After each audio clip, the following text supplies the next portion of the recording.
to my channel. By no means am I a Magic the Gathering expert. I am just an enjoyer of the game, much like most of you. This deck is some nonsense. I talked a little bit about gimmick decks in the video I uploaded about the Jeskai Strikers and how much I love gimmick decks. And this is probably the epitome of a gimmick deck for me. And I just want to crack into it. If you've heard the title, you probably already know what you're here for. I took a card out of this deck. No idea what that is. Alright, guys, this is an illegal commander deck. This is a 99 commander deck.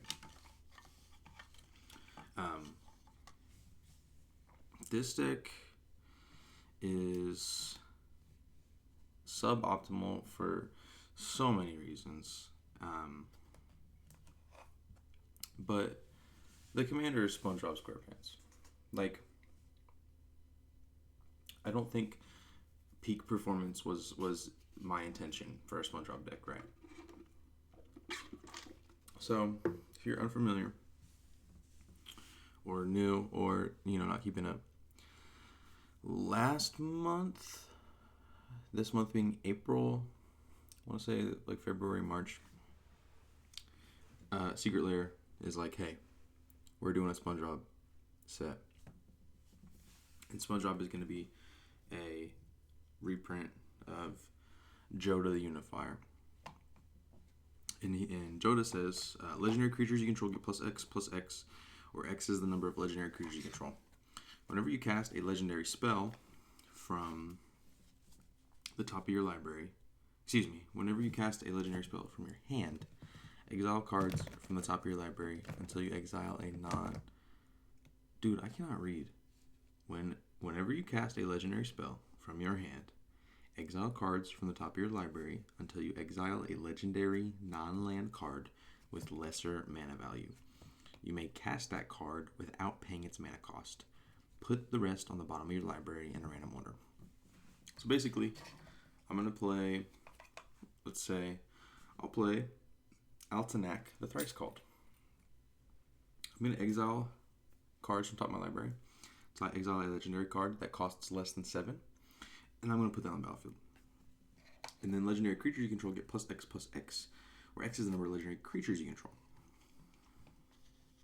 So what did I do for this deck? Well, I went to the bulk bins at my local game store, and I got every card that said legendary on it. Most of those being creatures, obviously, but I got a good amount of everything. If it said legendary on it, I was scooping it and I was picking it up. Let me go through real quick and pick out these Spongebob cards. The only Spongebob card that I don't have in this deck is Plankton from the Secret Lair set, because I put Plankton in my attract set. But let's dive into the rest of this, right? So for starters, the Spongebob set, you have Spongebob. I got the Command Tower. I think most people got the Command Tower. This was like the extra card slot. The card that you wanted was a Mr. Krabs themed Smothering Tithe. That went for like like $600 or something. But I got a Command Tower. Pretty cool. Mr. Krabs Penny Pincher is Carrick's the Raging Isle. Sandy Cheeks Martial Astronaut is Toski Bearer of Secrets. Bearer of Secrets. Patrick Starr is Barktooth Warbeard. Squidward Sarcastic Snob is Grazilax Illithid Scholar. And Gary the Snail is the ever-elusive Toxrill the Corrosive. Miserable deck to play against. And then you do have a Plankton. He is a reprint of Phyrexian Might. And then, of course, you have Spongebob.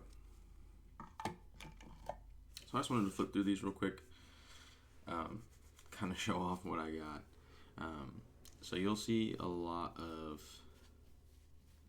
legendary creatures, and then you will see a lot of artifacts and stuff. So let's just jump right into it. So we have Treasure Chest. We have Shauna Sisay's Legacy. Cool Old Plains, Path of Ancestry from the Fallout sets. Tolsimir, Midnight's Light. He's cool, and there's a couple other cards that do similar things where when he enters, you create a legendary green and white wolf creature. So if you cast him, you get 2 legendaries. Just another, little bit of a boost for Spongebob. So if you just play Tolsimir with Spongebob on the field, now all of your creatures get +3. You exile until you get another legendary creature, and then you get +4. So from 1, it is, 5 cost, but so is Spongebob. 2 cards back to back, and oh yeah, everything I own is gonna be +4, by the way. Cool Old Island, Thought Vessel, Addercar Wastes, Zamone All Questioning. She's cool. If you control a prime number of lands, create Primo, the Indivisible, another legendary creature.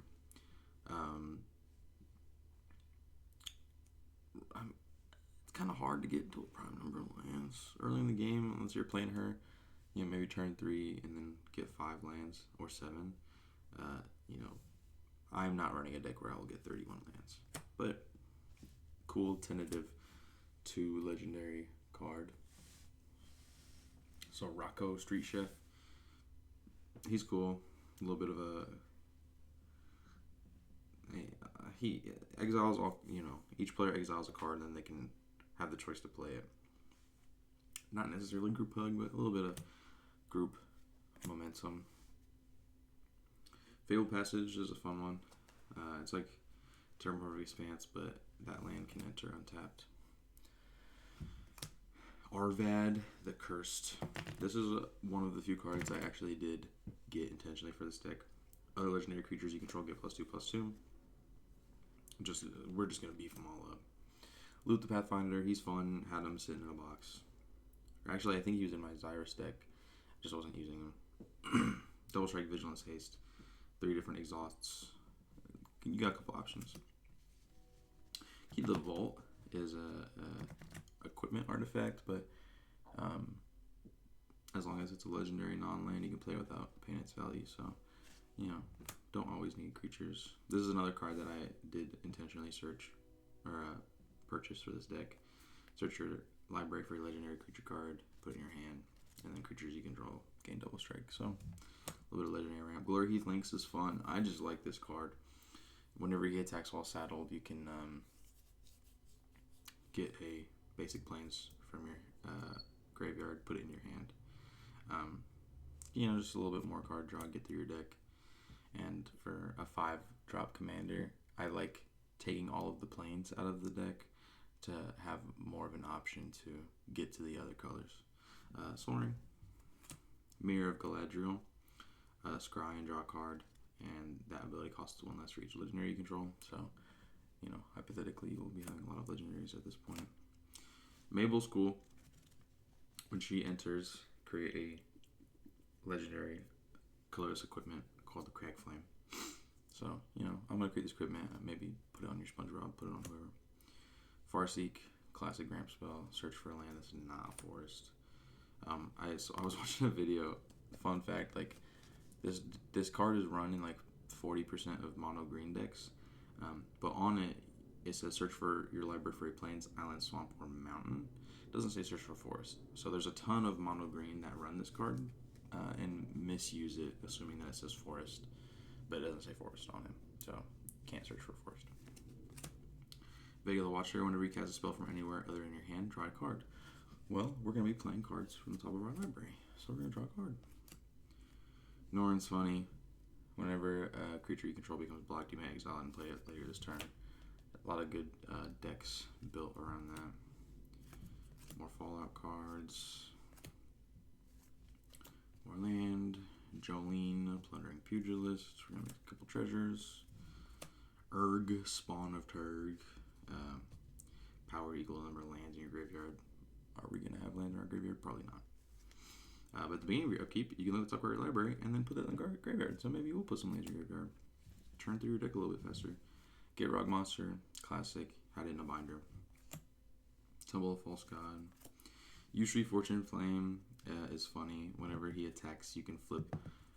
You choose a number between 1 and 5 and then flip them any coins. For each flip you win, draw a card. For each you lose, take 2 damage. And if you win all 5 flips, you can cast spells from your hand without paying their cost. This never works out for me. I always seem to lose the flip, but it's funny. Relic of Legends is good in this deck because you can tap and untap legendary creature control and add a mana of any color. So start churning out these legendary cards and then tap them all and just pay for whatever's in your hand. Like, for example, Kogla and Yudaro. Because they cost so much. Cost 6. Which I guess isn't a whole lot, but it's up there. Day of Destiny is good. Legendary creatures you control get +2/+2. I did have to go and get this myself. Give all your creatures +2. So, continuously buff them up. Queen Kayla's cool. A little bit of discarding. Samwise.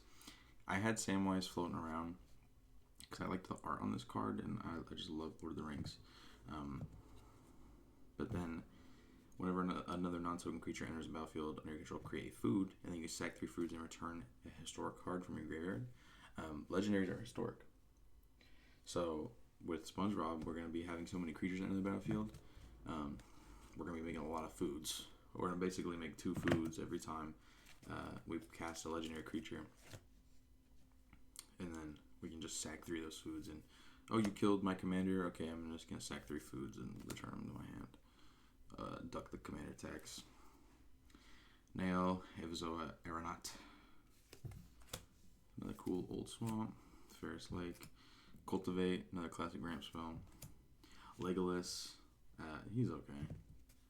Just another kind of filler card, I guess. Nadu, Winged Wisdom. So I actually, I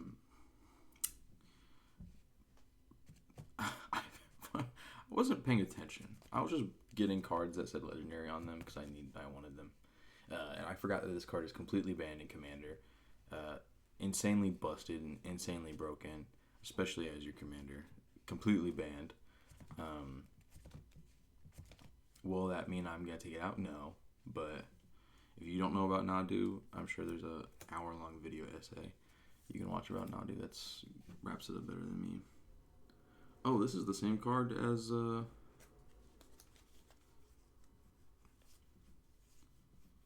Oh, these are the same card. Well, I'm glad that I went through this. Oops. We're going to have to... I'll take that one out. Sorry about that. Atarka World Render, the Secret Lair reprint. This is a good card to pull. I got this right before Tarkir came out, so... paid like 75 cents for a card I can hopefully put in a cool dragon deck. If I can never make a dragon deck for Tarkir, Dragonstorm being reprinted. Altanak, the thrice called Insect Beast. I like this one because it's huge, and it costs so much that I have so many 3 costs and 2 costs. Like, if you eventually you'll play a 3-band drop and not be able to flip a 2-drop or 1-drop. But with a card like Altanak, like, you're pretty much guaranteed to. And Atarka is the same way. They both cost 7. Yeah, you'll flip a creature. Glarb. I would love to build a Glarb deck one day. I'm putting it here. He's, as far as Sultai, because this is Sultai colors, I believe. Yeah, red, green, and white, or red, green, and blue. As far as Sultai colors, he's not that good. You could, play Muldrow, the way better Sultai. But I think Glarb is funny.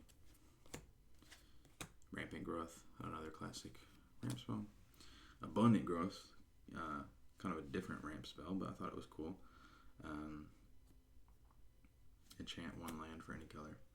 Teachings of the Archaics, a little bit of card drawing. Whoops. Goldforge Thoptrix, excuse me, I think I also had to go look for, because each legendary permanent you control has Ward 2. So on top of having all these super huge, bulky legendary creatures, now they all have Ward 2, just making them that much more annoying. Redshift Rocketeer I had sitting around. Killing during Traveler, he's fun because whenever you attack, you can reveal top card of your library. It's a creature card with mana value 3 or less. You can put it in your hand. And lets you churn through the deck a little bit more. Shanid, Sleeper Scourge, I also went and hand-picked out. Other legendary creatures you control have Menace. Whenever you play a legendary land or cast a legendary spell, you draw a card and lose life. Churn through that deck, man. Imsker Iron Eater, I think there's a pretty fun deck with this guy. As a commander, I don't know a whole lot about it, but I saw him sitting in the book and I had to scoop. Kolvori, God of Kinship. As long as you control 3 or more legendary creatures, Kolvori is +4/+2. I did go and get this card specifically, and it also is a legendary artifact where I can choose a creature type and then add a forest to cast a creature of the chosen type or a legendary spell. So if I get her and I don't need her, I need the mana, or I play a 3 cost and I can't flip for a 4 cost, but I can flip for a 2 cost. Just gives me another option, Avi the Allfather. This is a good card for this deck, but I did find him in bulk, thankfully. He has Indestructible as long as there are 4 or more historic cards in your graveyard. Legendaries being historic gives him Indestructible. Indestructible 6/6 with all the buffs that we can give legendaries. Pretty good, pretty good. Arcane Signet, Hidden Grotto, Cayenne, Tangible Slayer. I love this art. I think this was made a guest appearance in my Traxxas, I think, but I have since then put her in this deck. Cornfield, Ashburns. Not a whole lot of basic lands in this deck. I'm running a lot of non-basics. Hyar, I believe I used to get Hyar, Loyal Bodyguard. Another one that's good for this deck, but I found in bulk. You can sacrifice him, and legendary creatures get +1 and indestructible until end of turn. So, kind of like a cool win con, just swing out. Nomad Outpost, Nyambi, Esteemed Speaker. Alexios, Daimos of Cosmos. A lot of S's. One of the Assassin's Creed cards. I don't know a whole lot about Assassin's Creed. Kodama's Reach, again. Classic ramp. Emergent Sequence is not so much classic ramp. Get a basic land, turn it into an elemental. Mary is cool. I haven't heard a whole lot about Mary in a Jodah deck, but whenever he and a legendary creature attacks, draw a card. So I get some more card draw. Mystic Monastery, Abundant Harvest if I need a land. Monument to Perfection if I need a land. Found this in bulk. You can pay 3 and tap search your library for a basic Sphere or Locust land card. So 3 for land isn't always the best, especially when you're just putting it into your hand. But I thought it was cool. Here's Podium. I think I did get this one specifically as well. Each legendary creature you control gets +1/+1 for each other legendary creature. Just shared animosity, but better for this deck. Outside of this deck, how many people are really playing only legendaries? Not a whole lot. But for this deck, this is great. And then you can do a little bit of scrying. You look, reveal a legendary creature card, put it in your hand. Just good. Does a landscape. Graz. This was in what used to be my Myr deck. I had a Myr deck. And this guy turned all my 1/1 Myrs into 5/3 Juggernauts, which I thought was fun. Swamp. Irrigated Farmland. Lumbering Falls. Urza's Ruinous Blast in a forest. Urza's Ruinous Blast is great for this deck. You exile all non-land permanents that aren't legendary. So, I mean, for 5, like, isn't 5 roughly what something like Farewell would cost? I think Farewell costs 6, right? And it's land. It's a board wipe, but like, if I have 5 legendary creatures that all have +5, and my Spongebob's a 10/10 commander, and I destroy all your creatures, and I just get in with a 10/10 commander, like, jeez, man, it's a crazy card. That another like, okay, we're gonna win the game type of card. So, well, that was my